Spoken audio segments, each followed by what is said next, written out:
দেখো আমরা এখন 13 নম্বর অঙ্ক সলভ করব। দেখো কি বলা হচ্ছে x to the power a by x to the power b to the power 1 by ab into x to the power b by x to the power c to the power 1 by bc into x to the power c by x to the power a to the power 1 by c equal 1 এর উপর প্রমাণ করতে হবে। তা আমরা বাম পক্ষটা আমরা left hand side দিয়ে আমরা আলাদা করে নিছি। তোমরা যদি 11 আর 12 নম্বর অঙ্ক করে থাকো তাহলে তোমাদের এই 13 নম্বর অঙ্ক করতে খুব ইজি হবে। শুধু 13 নম্বর না, 14 আর 15 নম্বর অঙ্কও তোমাদের জন্য করতে ইজি হবে, কারণ 11 থেকে 15 নম্বর পর্যন্ত তোমার হচ্ছে অঙ্কগুলো তোমার হচ্ছে একই নিয়ম। ঠিক আছে, তাহলে আসো এবার আমরা 13 অঙ্ক সলভ করি। দেখো বেজ 1 ভাগ অবস্থার সাথে কী হবে, তাদের পাওয়ার বিয়োগ হবে, তাহলে x to the power a minus B. এবার এদের যা পাওয়ার আছে 1 বাই ab আমরা রেখে দিলাম গুণ। এবার দেখো এখানেও তাই একই বেজ 1 ভাগ অবস্থা, তাদের এখানেও কি বিয়োগ হবে, তাহলে x to the power b minus c, আর তাদের যে পাওয়ার 1 বাই বিসি রেখে দিলাম ইনটু এখানেও দেখো বেজ 1 ভাগ অবস্থা আছে, তাদের কি তাদের পাওয়ার বিয়োগ করলাম আর 1 বাই সি এ যা আছে আমরা রেখে দিলাম। এবার দেখো পাওয়ার উপর পাওয়ার রয়েছে, তাহলে পাওয়ার উপর যদি পাওয়ার থাকে কী হবে, পাওয়ার দুটো গুণ হবে। তার একটা জিনিস দেখো এখানে যদি খেয়াল করো তোমরা a মাইনাস বি গুণ 1 বাই এ বি, এই স্ট্রাকচারটা কিন্তু তোমার দেখো এরকম হচ্ছে। এখন দেখো এ মাইনাস বি আর 1টা উপরে আর এ বিটা তোমার নিচে, তাহলে এ মাইনাস বি এর সাথে 1 এর গুণ হবে, তাহলে এ মাইনাস বি একে এ মাইনাস বি, তাহলে আমরা করব X to the power A minus B by A B.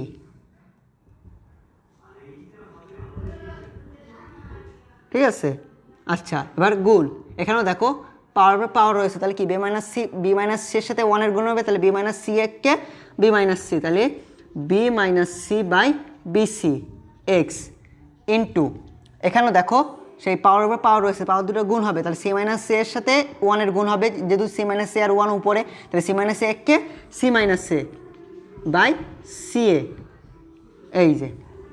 এবার দেখো তাহলে কি গুণ অবস্থায় রয়েছে বেস তিনটে কি এক, তাহলে কি হবে পাওয়ারগুলোর যোগ হবে। তাহলে আসো যোগ করি আমরা x to the power a minus B by A b যোগ, এবার এটা নাও b minus C by bc, এবার এইটা নাও c minus a by c a. ঠিক আছে, এবার আমরা কি করব, এই তিনটের এখন আমরা লসাগু করবো, যে A B BC R C এ, যদি তিনটে যদি তোমরা লসাগু করো তাহলে তোমার দাঁড়াবে এ বি সি, লসাগু করলাম। এখন দেখো এই এবির সাথে তোমরা যদি এবিসির ভাগ দাও, এবিসিকে যদি এবি দ্বারা ভাগ দাও, তাহলে এবি বাদ পড়ে যাচ্ছে, সি ভাগশেষ থেকে যাচ্ছে, তাহলে এই সি এর সাথে এবার কার গুণ হবে, এ মাইনাস বি এর গুণ হবে, তাহলে এ সি মাইনাস বিসি যোগ, এবার দেখো এবিসিকে যদি বিসি দ্বারা ভাগ দাও তাহলে বিসি কি বাদ পড়ে যাচ্ছে, আর এটা কি হবে ভাগশেষ থেকে, তাহলে এর সাথে এবার বি মাইনাস সি এর গুণ হবে, তাহলে A B minus A C. আচ্ছা এবার দেখো সিএকে দ্বারা এবিসিকে দ্বারা সি এ দ্বারা যদি ভাগ দাও তাহলে কি সি এ বাদ পড়ে যাচ্ছে, বি থেকে যাচ্ছে ভাগশেষ হিসাবে, তাহলে বি এর সাথে সি মাইনাসের গুণ দাও, তাহলে যোগ বিসি মাইনাস এ বি, তাই না? আচ্ছা এবার এক্স রেখে দিলাম। আচ্ছা এবার দেখো প্লাস এসি মাইনাস এসি কাটে, মাইনাস বিসি প্লাস বিসি কাটে, প্লাস এবি মাইনাস এবি কাটে, তাহলে কি হচ্ছে x to the power 0 by A b c, মানে এই এক্স টু দি পাওয়ার 0, আর এক্স টু দি পাওয়ার 0 মানে কি 1, কোনো কিছু পাওয়ার উপর যদি বেজের উপর কোনো কিছুর উপর যদি পাওয়ার 0 থাকে তাহলে তার মান কত হবে 1, তাহলে এটা হলো রাইট হ্যান্ড সাইড। আচ্ছা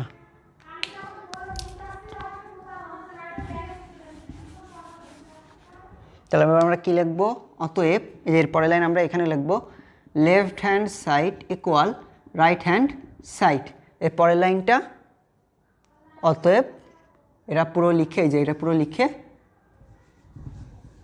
কী লিখবো, প্রুফড, আমি লিখলাম না, প্রুফড। ঠিক আছে, আসলে তোমরা বুঝেছো। দেখো 14 নম্বর অঙ্ক কী বলা হচ্ছে, x to the power A by X to the power B to the power A plus B into X to the power B to the power X to the power B by X to the power C to the power B plus C into X to the power C by X to the power A to the power C plus A equal 1, এটা তোমার প্রমাণ করতে হবে। তো আমরা left hand side আমরা কী করলাম, আলাদা করে নিলাম। আমি তোমাদের বলছি যে 11 থেকে 15 নম্বর অঙ্কগুলো পুরোপুরি সেম, তাই আমি শুধু অঙ্কগুলো করে এই 14 নম্বর অঙ্কটা আমি শুধু করে যাচ্ছি। তোমরা দেখো যদি তোমাদের কোনো সমস্যা হয় বা বুঝতে অসুবিধা হয় তাহলে আমার কমেন্ট বক্সে জানাবা, আমি তোমাদের পরবর্তী ক্লাসে দেখিয়ে দেবো ইনশাল্লাহ।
তারপরে লাইনে তোমরা কি করবা, অতএব লিখে এই যে একটু বসাই দিবা, ঠিক আছে। তারপরে কি লিখবা, যে প্রুভড।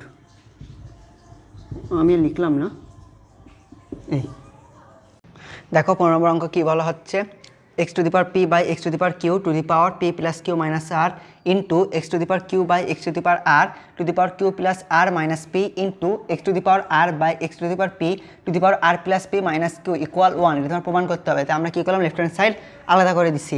তাহলে আমি অঙ্কটা করছি, তোমরা এবার দেখো। বুঝতে অসুবিধা হলে তোমরা হচ্ছে কমেন্ট বক্সে জানাবা, আমি তোমাদের হচ্ছে পরে সলভ করে দেবো ইনশাল্লাহ। দেখো আমি অঙ্ক করছি।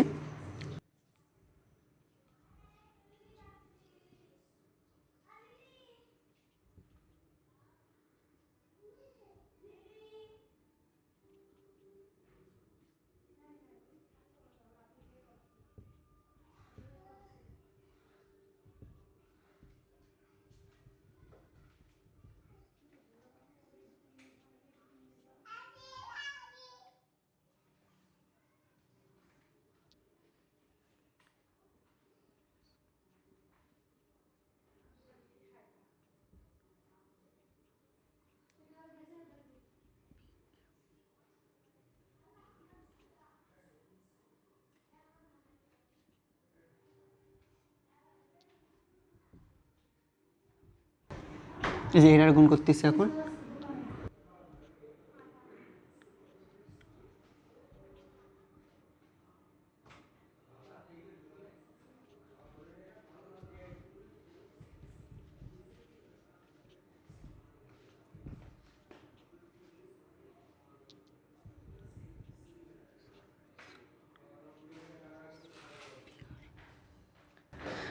এটা আমি নিচে করতেছি।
Plus p q minus p q minus p q plus p q, ঠিক আছে। এবার plus p square minus p square minus p r plus p r minus q square plus q square plus q r minus q r plus q r minus q r plus r square minus r square plus p r minus p r x to the power 0।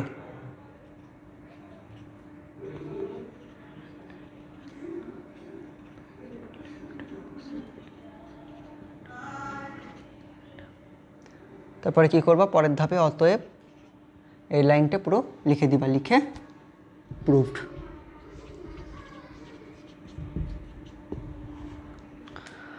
আশা করি তোমরা বুঝেছো।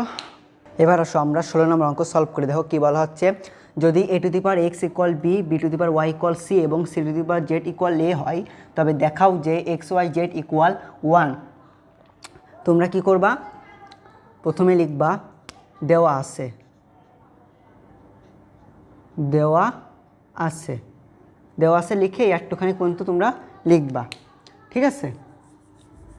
আচ্ছা, এবার দেখো পরের ধাপে লিখবা যে এখানে a to the power x equal b, ঠিক আছে।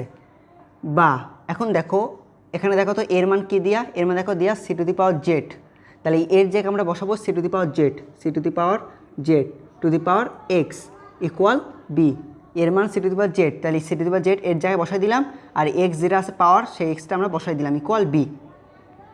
এবার দেখো জেডের উপর এক্স আছে, পাওয়ার উপর পাওয়ার, তাহলে আমরা কী জানি পাওয়ার উপর পাওয়ার থাকলে পাওয়ার দুটো গুণ হবে, তাহলে সি টু দি পাওয়ার আমি যদি মিলাই লিখি এক্স জেড ইকুয়াল বি, ঠিক আছে। এবার আসো পরের ধাপে, দেখো সি এর মান কত দিয়ে আছে জায়গায়, দেখো তো B to the power Y দিয়ে আছে সি এর মান, তাহলে সি এর জায়গায় আমরা কী বসাবো b to the power y, b to the power y to the power এই এক্স জেড যা আছে আমরা তাই এক্স জেড বসাই দিলাম ইকুয়াল বি যা আছে আমরা বসাই দিচ্ছি। এবার সে পরের ধাপে দেখো এখানে দেখো পাওয়ার উপর পাওয়ার, তাহলে পাওয়ার উপর পাওয়ার থাকলে কী হবে পাওয়ার দুটো গুণ হবে, তাহলে B to the power X Y Z equal B, ঠিক আছে। এবার আসো পরের ধাপে, দেখো এই যে এর পরের ধাপ দেখো, এখন দেখো বি এর উপর কিছু নেই মানে আমরা ওয়ান জানি, কি জানি ওয়ান। এখন দেখো আমরা একটা সূত্র জানি না যে বেস দুটো যদি এক হয় এবং পাওয়ার দুটো যদি আলাদা হয় তাহলে বেস দুটো বাদ পড়ে যাবে এবং পাওয়ার দুটো কী হবে বসে যাবে, তাহলে দেখো এখানে বেস দুটো এক পাওয়ার দুটো আলাদা, তাহলে পাওয়ার দুটো কী হবে বসে যাবে, বেস দুটো বাদ পড়ে যাবে, তাহলে হবে অতএব X Y Z equal one, দেখাতে বলে তাই শোড দেখানো হলো। আশা করি তোমরা বুঝেছো।